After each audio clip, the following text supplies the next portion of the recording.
빌레몬서 읽기, 깊이 있게 자세히 읽기 시리즈를 진행하고 있습니다. 오늘 본문은 이제 좀 더 본격적으로 바울이 빌레몬에게 오네시모를 부탁하는 내용을 담고 있는데요. 특별히 오늘 본문의 전반적인 흐름은 관계에 대한 부분을 지적하고 그 관계에 대한 부분을 좀 더 자세하게 설명해 가는 것으로 이루어져 있습니다. 바울은 자신이 오네시모와 자신 사이에 이루어진 관계에 비추어서 빌레몬과 오네시모라고 하는 종과 주인의 관계죠. 이 종과 주인의 관계가 완전히 새로운 관계로 변화되었다라는 것을 권면합니다. 알려주는 것, 설명하고 있는 거죠. 그래서 오늘 본문은 빌레몬에게 오네시모를 복음으로 나온 아들이라고 표현하는 본문에 이어지고 있습니다. 다시 말해서 오네시모가 더 이상 무익한 자가 아니라 유익한 존재가 되었다고 단언했죠. 그래서 오늘 내용을 보면 이제 이 오네시모가 복음을 위하여 갇힌 자 된 바울이죠. 자기를 돕는 자라는 것을 분명하게 제시합니다. 빌레몬이 바울에게 그랬던 것처럼 오네시모도 자기에게 매우 유익한 복음의 조력자이자 동역자라는 것을 강조하고 있어요. 이런 이유 때문에 바울은 계속해서 오네시모를 곁에 두고 그의 도움을 받고 함께 동역하기를 원했습니다. 하지만 바울은 오네시모가 여전히 빌레몬의 노예이며 또 결국 오네시모가 진정한 자유를 얻고 복음의 사명을 감당하기 위해서는 빌레몬과 얽힌 문제를 정리해야 된다는 것을 잘 알고 있었기 때문에 바울은 오네시모에게 빌레몬을 돌려보냅니다. 근데 이 바울이 빌레몬에게 오네시모를 돌려보내는 이 과정에 속한 표현이 오늘 본문에 등장하는 내용인데, 이 표현을 잘 보면 하나님을 믿고 따르는 사람이 어떤 태도를 가지고 복음을 통해 허락된 자유죠. 그 자유를 누릴 수 있는지 몇 가지 중요한 교훈을 우리에게 전달해 줍니다. 그 교훈들을 살펴볼 텐데요. 첫 번째, 우리는 하나님의 뜻에 대한 자발적 태도를 가져야 된다라는 겁니다.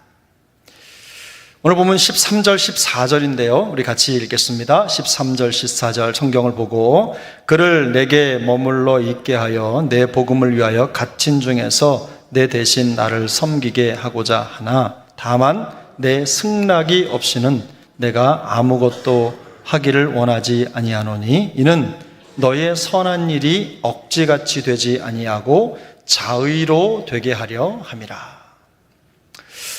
앞서 언급해 드린 대로 바울은 오네시모가 복음을 위해서 자기와 함께 있으면서 동역하기를 간절하게 원했습니다. 하지만 빌레몬과 오네시모 사이의 이 불편한 관계를 생각할 때 빌레몬의 허락이 반드시 선행되어야 된다는 것을 간과하지 않습니다. 반드시 이 문제가 해결돼야 된다는 뜻입니다. 바울은 그래서 빌레몬이 오네시모를 향한 마음을 정리하고 오네시모를 용서해 주기를 원합니다. 사실 바울의 입장에서 본래 이 사도적인 권위를 가지고 있는 바울의 입장에서 빌레몬에게 승낙을 구하지 않고 사도의 권위로 그렇게 하도록 지시할 수 있었습니다.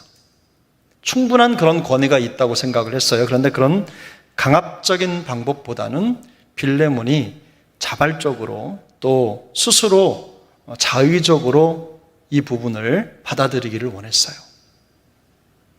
나중에 말씀드리겠지만 자꾸 지침을 요구하는 교회는요, 성숙한 교회가 아닙니다.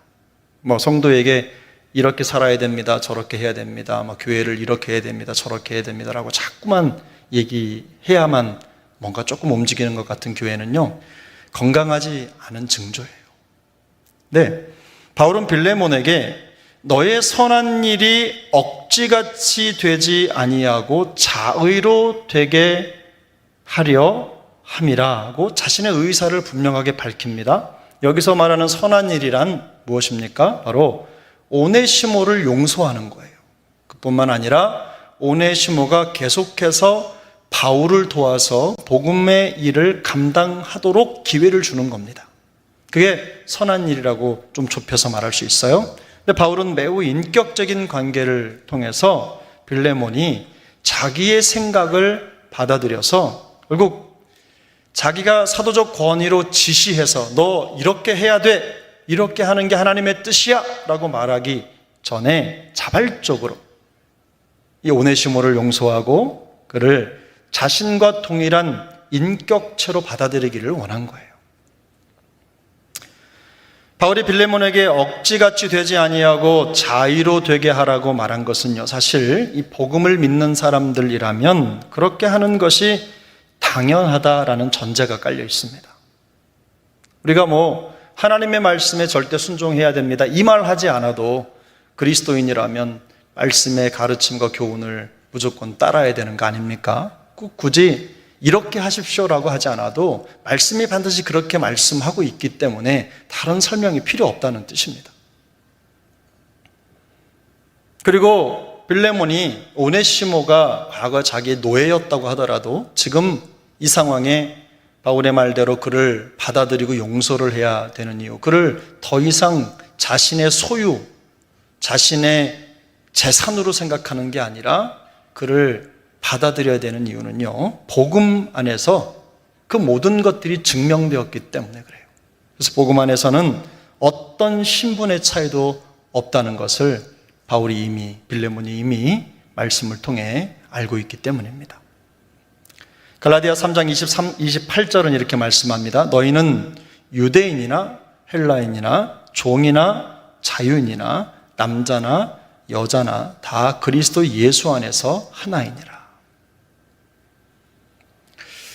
우리나라는 교회가 복음을 받아들여서 교회가 세워졌지만 이 교회에 복음이 말하지 않는 것들을 여전히 유지하고 있는 잘못된 문화들이 종종 있습니다. 그 대표적인 예 중에 하나가 교회 안에서 여성의 지위를 제한하는 거죠. 직책을 제한하는 거죠. 사명을 제한하는 겁니다. 저는 대단히 잘못된 처사라고 생각을 합니다만, 어쨌든 그러므로 빌레몬이 오네시모를 용서하고 형제를 받아들이는 것은, 그를 형제로 받아들이는 것은요, 쉽게 말해서 하나님의 뜻이라는 말이에요. 그 설명이 필요 없는 거예요. 하나님은 우리가 우리의 의지로 믿음을 선택하고 하나님을 예배하고 복음의 일을 감당하는 것, 그런 섬기는 것을 가장 기뻐하십니다. 여러분도 그거 믿으시죠? 그걸 가장 기뻐하는 거예요. 이것은 하나님이 우리를 대하시는 방법하고 똑같습니다. 사실은 하나님은요, 우리를 노예로 부르셔서 또 무조건 말씀에 복종하는 종과 주인의 관계로 우리를 구원하신 게 아닙니다. 하나님의 자녀로 부르셨죠. 그리고 더 깊은 교제를 원하셨어요. 더 깊은 나눔을 원하신 거예요. 성경은 이렇게 말씀합니다. 고린도전서 1장 9절을 보면 너희를 불러 그의 아들 예수 그리스도 우리 주와 더불어 교제하게 하시는 하나님은 미쁘시도다. 여기서 말하는 이 교제라고 하는 것은요, 우리가 잘 알고 있는 단어입니다. 코이노니아. 들어보셨죠? 이 코이노니아라고 하는 단어는 문자적으로는요, 교제라는 뜻이에요. 교제. 그런데 친교, 서로 가깝게 지내는 거죠. 근데 이 공동체를 이루는 가장 기초적인 요소이자 기본입니다. 하나님의 몸된, 그리스도의 몸된 교회를 이루는 데 있어서 이 코이노니아는 가장 기본적인 요소고 예배의 요소이기도 합니다. 특별히 성경이 말하는 코이노니아는요, 대개는 성도들의 공동체를 묘사할 때 주로 사용이 되는데요, 그리스도인들은 그리스도 안에서 주님의 몸된 교회의 지체가 되었죠. 이 신비로운 연합, 그리스도와 하나가 되고 서로가 서로의 지체로서 하나가 되는 이 신비로운 연합으로 함께 연결되어 있는 독특한 공동체를 지칭할 때 이 코이노니아라고 하는 단어를 사용했어요. 그래서 성도는 각자가 주님의 것이기 때문에 하나님을 아는 참된 지식을 함께 공유한다는 겁니다. 이런 거예요. 우리가 음식을 먹으면 입만 즐거운 게 아닙니다. 우리 온몸이 그 음식의 영향력을 누릴 수 있도록 함께 공유가 되죠. 그런 것처럼 하나님을 함께 알아가고 하나님 안에 함께 성장하고 하나님 안에 함께 그리스도 안에 존재하는 거예요. 그래서 모든 인종, 경제, 그 어떤 사회적 조건도 장벽이 될 수 없어요. 그 장벽을 초월해서 영적인 교제를 함께 나누도록 세워진 이 독특한 동반자의 관계, 이걸 성경이 말하는 코이노니아라고 얘기하는 거예요. 그러므로 주님과 교제하는 것은요, 주님과 한 몸이 되는 것을 의미하죠.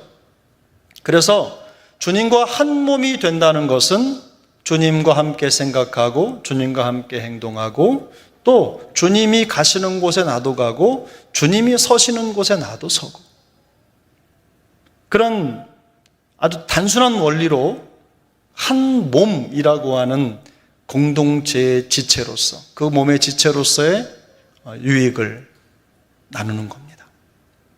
주님이 하나님의 말씀에 자발적으로 충성하셨다면 그 지체된 성도도 하나님의 말씀에 대한 태도가 어때야 됩니까? 자발적으로 충성할 수밖에 없는 거예요. 그게 안 되면 불편한 거죠. 다른 사람이 불편한 게 아니라 본인이 가장 불편한 겁니다.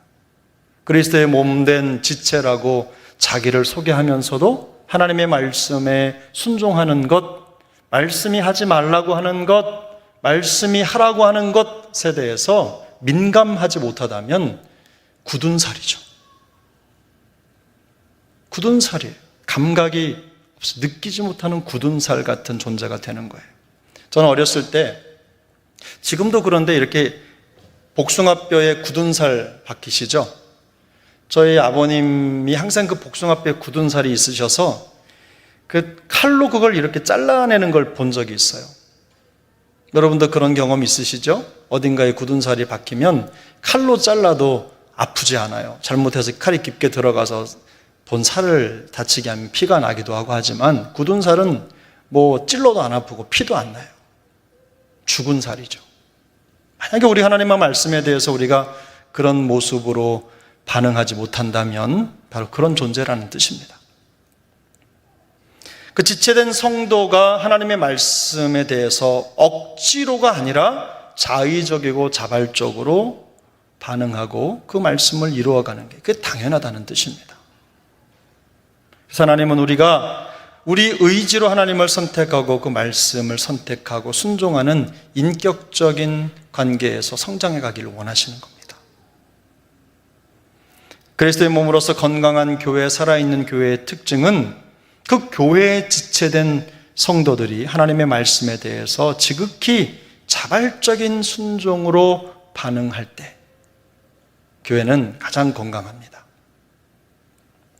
지시하고 지침을 주고 법을 만들어서 마음에 원하지 않는 것을 억지로 따르게 하는 그런 구조가 아니라 하나님의 말씀에 자발적으로 반응하는 공동체가 진짜로 성숙한 공동체입니다. 그래서 우리 개인이 하나님의 말씀 앞에서 또 신앙생활을 하고 예배를 드릴 때 추구하는 목표점은 그거예요. 다른 사람이 굳이 시키지 않아도 말씀에 스스로 반응하고 움직여가는 것. 하나님의 말씀이 들려질 그때에 스스로 그 말씀에 적극적으로 반응하는 것. 자기의 마음을 표현하는 것. 삶의 방향을 바꾸는 것. 이런 것들을 성경은 자발적인 행동의 결과로 나타나기를 원하는 거죠. 그래서 하나님을 사랑하고 말씀을 지키는 성도라면 자발적으로 그 말씀의 가르침을 받고 그 말씀대로 생각하는 것이 더 자연스럽다는 겁니다. 지금 바울이 빌레몬에게 이런 일이 억지로가 아니라 자의적으로 이루어지기를 바라는 마음은요, 뒤집어서 생각해 보면 빌레몬이 이미 하나님의 사람으로 사랑이 있고 지혜가 있고 믿음이 있는 사람 아닙니까? 그렇기 때문에 그가 하나님의 뜻을 알고 있다면 당연히 그렇게 된다는 것, 그렇게 할 수밖에 없다는 것을 깔고 말하는 거예요. 사랑하는 여러분, 우리에게 이런 자발적인 말씀 순종의 역사가 나타나길 바랍니다. 누가 말하지 않아도 하나님 말씀하시면, 성경 읽다가 마음에 걸리는 게 있으면 그저 돌아서고 멈춰 서는 게 성도의 도리입니다. 그런 은혜가 우리 모두에게 있길 바랍니다. 두 번째 교훈은요, 자기에게 일어난 일을 믿음의 눈으로 보는 태도를 가져야 된다는 겁니다. 15절을 같이 읽겠습니다. 함께 읽습니다. 아마 그가 잠시 떠나게 된 것은 너로 하여금 그를 영원히 두게 함이니. 여기에서 이 아마라고 하는 말은 우리가 알고 있는 그 아마입니다. 아마도 그럴 거야 라는 거죠. 바울도 이게 하나님의 뜻이야 라고 강력하게 말하지 않고 이 앞에 이 아마도라고 하는 말을 썼어요. 그래서 사도로서, 예수님의 제자로서 이런 일들 속에서 우리가 어떤 태도를 취해야 되는지를 선명하게 보여주는 겁니다. 그래서 바울은 이미 이 과정을 통해서 빌레몬이 오네시모에게서 도망쳐 온 일이 반대로 오네시모가 빌레몬에게서 도망쳐 온 그 일이 아마도 하나님의 신적인 개입을 통해서 일어난 일일 거야, 이렇게 얘기하는 거예요. 어떤 경우에든지 자기에게 일어난 일을 믿음의 눈으로 바라봐야 한다는 것을 말씀하는 것입니다. 그가 아무런 근거도 없이 이렇게 말하는 게 아닙니다. 여기서 보면 그가 잠시 떠나게 된 것은 이라는 표현이 있죠. 이게요, 오네시모가 자기 의지로 떠난 것이 아니라는 뜻이 여기에 담겨져 있어요. 그 오네시모가 떠나고 싶어서 휙 도망간 게 아니라 누군가가 그렇게 되도록 만들었다는 뜻입니다. 그걸 우리가 문법으로 보면 수동태라고 하죠. 누군가 시킨 겁니다. 만들어 놓은 겁니다. 내가 한 게 아니에요. 오네시모가 떠나간 게 아니에요. 누군가 그렇게 되도록 만들었다는 뜻이 이 문장 속에 담겨져 있어요. 그런데 학자들은요, 이걸 풀어낼 때 이게 신적 수동태라고 하는 어려운 말을 씁니다. 뭐죠? 이 일의 주관자가 누구시냐? 바로 하나님이시다. 이 일을 이루신 분이 누구시다? 바로 하나님이시다. 구체적으로 누가 그렇게 했는지 성경이 드러내 보여주지 않지만 뜯어보면 바울은 오네시모가 빌레몬을 떠나 도망한 그 일을 일으키신 분이 바로 하나님이시라는 것을 말하는 거예요. 하나님이 그렇게 하셨다는 겁니다.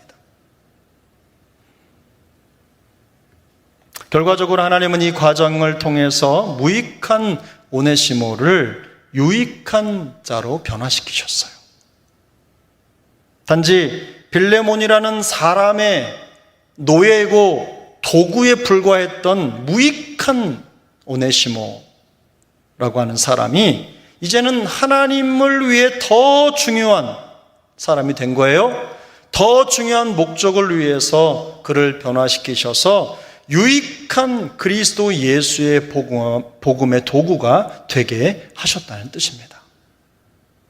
이 모든 과정을 보니까 바울이 볼 때 오네시모가 빌레몬을 떠나온 것, 도망쳐 나온 것은 하나님의 섭리라는 거예요. 그래서 이 모든 과정을 통해서 한 사람을 변화시키시고 예수님의 온전한 제자가 되게 하시도록 하나님이 이 모든 과정을 주관하시고 이끌어 가셨다는 것을 넌지시 말하는 겁니다. 그렇기 때문에 빌레몬이 이 죄인 오네시모를 용서하고 형제로 받아들이라는 거예요. 그리고 이 빌레몬이 비록 나에게서 도망친 노예지만 마음을 다해서 그를 받아들이면 결국 그를 긍휼히 여기고 그에게 관용을 베푸는 태도를 가지면 그게 바로 뭐예요? 하나님의 계획을 완성시키는 역할을 하는 아주 중요한 자리를 자기가 잘 감당하는 거란 뜻입니다. 영원한 하나님의 계획을 완성하는 의미 있는 태도라는 것을 강조하고 있는 거예요. 결과적으로 바울은요, 빌레몬의 오네시모를 노예가 아니라 형제로 받아들이는 것이 하나님의 뜻 뜻이라고 설명하고 있는 겁니다. 저는 우리 주님께서 우리 모두에게도 이런 넉넉한 마음을 허락해 주시길 바랍니다. 누군가를 정죄하고 불평을 찾는 게 참 쉽죠. 참 쉬운데요. 그거보다는 우리가 용서하고 받아들이는 게 더 어려운 길입니다. 제가 늘상 말씀드리지만 그게 우리 본성을 거슬러 가는 거기 때문에 누군가를 칭찬하는 것처럼 어려운 게 없어요. 모여 앉아서 누군가를 칭찬하느라고 시간을 보내는 사람은 별로 없습니다. 다 이런저런 잘못된 거, 못된 거, 뭐 안 되는 거, 불편한 거 이런 걸 얘기하느라고 많은 시간을 보내는 사람들은 많죠. 근데 여러분, 주님께서는요, 우리에게 그런 걸 원하세요. 내 마음에 차지 않고 설령 내가 불행한 일을 당한다고 하더라도 혹은 내 생각과 다른 어떤 불편한 일이 이루어진다고 하더라도 그 속에 하나님의 뜻이 있다는 것을 보기를 원하세요. 그래서 모든 과정을 믿음의 눈으로 볼 수 있어야 된다는 말씀을 하는 거예요. 우리 생각과 다르고 마음에 불편한 일, 혹시 그런 일을 통해서도 하나님은 한 영혼을 세우시고 하나님의 뜻이 이루어질 수 있도록 이끌어 가시는 분이시기 때문입니다. 그래서 성경은 오늘 우리에게 이런 믿음의 안목을 갖도록 독려하는 것입니다. 이런 믿음의 눈이 열리기를 축복합니다. 세 번째 교훈이 있습니다. 세 번째 교훈은 사람과의 관계를 맺는 방식의 변화를 받아들이라는 거예요. 16절을 같이 읽겠습니다. 16절 함께 읽습니다. 이후로는 종과 같이 대하지 아니하고 종 이상으로 곧 사랑받는 형제로 둘 자라. 내게 특별히 그러하거든 하물며 육신과 주 안에서 상관된 내게랴. 바울은 빌레몬에게 오네시모를 종과 같이 대하지 말고 종 이상으로 사랑받는 형제로 대하라고 권면합니다. 근데 단지 영적인 차원에서만이 아니라 사회적으로도 더 이상 노예가 아니라 형제로 받아들이라는 거예요. 우리가 이런 말 잘해요. 제가 인간적으로 생각하면 저 사람 절대로 용서 못하는데 그냥 성경 생각하고 주님 마음 생각해서 신앙적으로 받아들입니다. 그러나 인간적으로는 절대로 받아들일 수 없습니다. 이런 말이 아닙니다. 이렇게 하라는 뜻이 아니에요. 이런 말 하는 분이 잘하는 게 아닙니다. 이런 말 하는 분이 영적으로 성숙한 게 아니에요. 여기 보면 종 이상으로 라고 하는 표현은요, 오네시모가 더 이상 종이 아니라는 뜻이 아니에요. 이상이 무슨 뜻이죠? 5 이상이면 5가 포함이 됩니까? 안 됩니까? 예? 안 돼요. 이걸 어떻게 해야 됩니까? 다시 제가 여쭙겠습니다. 힌트를 드리자면 초과라는 말도 있습니다. 자, 5 이상이 5가 포함이 됩니까? 안 됩니까? 여러분 5번 이상 출석한 사람에게 선물을 드립니다. 그럼 5번 출석하면 선물 받아요? 안 받아요? 이렇게 하니까 알아들으시는군요. 역시 선물이 중요합니다. 5 이상 그러면 5가 포함이 되는 거예요. 그런데 종 이상 그러면 종을 포함한 겁니다. 그래서 바울은 지금 이 오네시모가 네 종이 아니다라고 말하는 게 아니에요. 사회적으로 보면 여전히 그는 너의 종이다. 빌레몬의 종이라는 걸 인정해요. 하지만 이 오네시모가 종이라고 하는 사회적 신분을 초월해서 그 다음에 사랑을 받는 형제의 신분으로 새롭게 변화되었다는 것을 강조합니다. 그래서 그는 종이라는 말과 사랑받는 형제라는 말을 함께 사용합니다. 그래서 그리스도인들이 상호 간에 어떤 관계를 맺고 또 함께 공동체를 이루어야 되는지를 이 짧은 표현을 통해서 선명하게 보여주는 거예요. 무슨 뜻이에요? 다시 말해서 오네시모는 영적인 의미에서 사랑받는 형제일 뿐만 아니라 세상의 사회적 의미에서도 빌레몬은 오네시모를 자기의 형제로 가족으로 받아들여 그를 영접하고 그를 품어야 된다는 것을 말하고 있는 거예요. 그래서 여러분 에베소서 5장 21절에 보면 그리스도를 경외함으로 피차 복종하라 이런 말씀이 있어요. 여러분 잘 아시는 말씀이시죠? 하나님, 우리 그리스도를 경외하고 그를 두려워하는 마음이 있다면 피차 복종, 이건 뭐냐면요, 서로가 서로를 종처럼, 어떤 사람을 대할 때 내가 그 사람의 종이 된다 이런 뜻이에요. 피차 복종한다는 뜻은. 서로 종처럼 섬기면서 낮은 자세를 취한다 이런 뜻이에요. 다시 말해서 바울은 복음으로 변화된 오네시모를 자신의 가정 식구의 일원으로 받아주고 그를 형제로 맞아들이도록 권면하고 있는 겁니다. 바울이 빌레몬에게 이 모든 일을 기꺼이 하도록 받아들이도록 하고 있는 근거가 어디에 있느냐? 바울이 무엇을 근거로 이렇게 말하고 있느냐라고 하는 건요, 골로새서 3장, 우리 성경을 한번 찾아보겠습니다. 골로새서 3장, 골로새서 3장, 신약성경 327면쯤 됩니다. 골로새서 3장 11절부터 14절까지입니다. 한번 주신 말씀을 같이 천천히 읽겠습니다. 거기에는 헬라인이나 유대인이나 헬라파나 무할레파나 야만인이나 수구디아인이나 종이나 자유인이나 차별이 있을 수 없나니 오직 그리스도는 만유시요 만유 안에 계시니라. 그러므로 너희는 하나님이 택하사 거룩하고 사랑받는 자처럼 긍휼과 자비와 겸손과 온유와 오래 참음을 옷 입고 누가 누구에게 불만이 있거든 서로 용납하여 피차 용서하되 주께서 너희를 용서하신 것 같이 너희도 그리하고 이 모든 것 위에 사랑을 더하라. 이는 온전하게 매는 띠니라. 아멘. 현실의 문제를 생각할 때요, 빌레몬이 자신에게서 도망친 오네시모를 받아들이는 게 참 쉽지 않습니다. 무조건 자기에게 나쁜 짓을 하고 도망간 노예를 용서하고 받아들이라고 하는 것만큼 어려운 게 없지요. 그를 더군다나 형제요 가족으로 받아들이는 거, 이거요 보통 일 아닙니다. 분명히 이상적인 일이에요. 우리 현실에서는요 일어나기를 바라지 않는 일일 수도 있어요.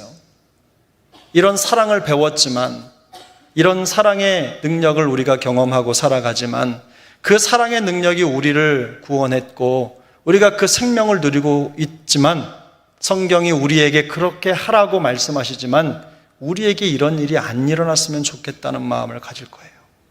왜냐하면 이게 쉽지가 않거든요. 어려운 일이거든요. 근데 여러분, 우리가 기억해야 되는 게 무엇입니까? 예수님의 십자가는요 우리의 현실과 동떨어진 방식으로 우리를 향한 하나님의 구원을 완성하는 방법이었습니다. 결코 이루어질 수 없는 우리의 구원을 십자가로 이루시고 우리에게 그 구원이라고 하는, 우리가 결코 받을 수 없는 그 구원, 하나님의 나라를 현실로 가져다 준 것이 예수님의 십자가였어요. 우리가 이런 사랑을 받은 것이 확실하다면 오네시모처럼 변화된 한 사람을 용납하고 용서하고 형제도 받아들이는 것, 이거 이상이 아니라 우리의 현실이 되어야 된다는 뜻입니다. 여러분 어떻게 생각하십니까? 그런 용서, 그런 사랑 실천하실 수 있겠습니까? 청교도 목사님 중에 존 오웬이라고 하는 분이 계십니다. 그분이 이런 말을 하셨어요. 우리가 다른 사람의 죄를 용서하지 않는다는 것은 우리 자신도 용서받지 못했다는 사실을 입증해 준다. 우리에게 죄를 범한 사람을 용서하고 형제로 받아들인다는 것은요, 사실 그 죄를 범한 그 사람을 자유하게 풀어주는 게 아닙니다. 용서하는 우리 자신이 복음의 자유를 누리는 것입니다. 이것이 예수님의 십자가의 원리예요. 이것이 진정한 복음을 경험한 그리스도인들이 누리는 말씀의 자유입니다. 저는 우리 모두가 이런 복음의 자유, 십자가의 은혜를 더 깊이 경험하게 되기를 바랍니다. 말씀을 정리하겠습니다. 성도는 하나님의 말씀으로 사는 사람들이죠. 하나님의 뜻을 이루는 일에 억지 같은 마음이 아니라 자유로하되 자발적인 마음으로 말씀을 따르는 것이 무엇보다 중요합니다. 그래서 교회는 말씀의 자발적인 순종을 할 때 그때 가장 건강해지는 거예요. 또한 성도는 어떤 일이든 믿음의 눈으로 세상을 보는 태도를 가져야 됩니다. 모든 것이 하나님의 섭리 안에 있기 때문입니다. 섣부른 생각이나 말로 죄를 짓지 않도록 주의하십시오. 설령 불행한 일을 당해도 그 일을 통해서 더 큰 일, 더 선한 일을 이루실 하나님의 섭리에 눈이 떠지기를 축복합니다. 또한 그리스도인들은요, 항상 새로운 관계에 마음이 열려 있으셔야 돼요. 영혼을 사랑하고 섬기면서 한 가족처럼 받아들이는 일이 익숙해야 됩니다.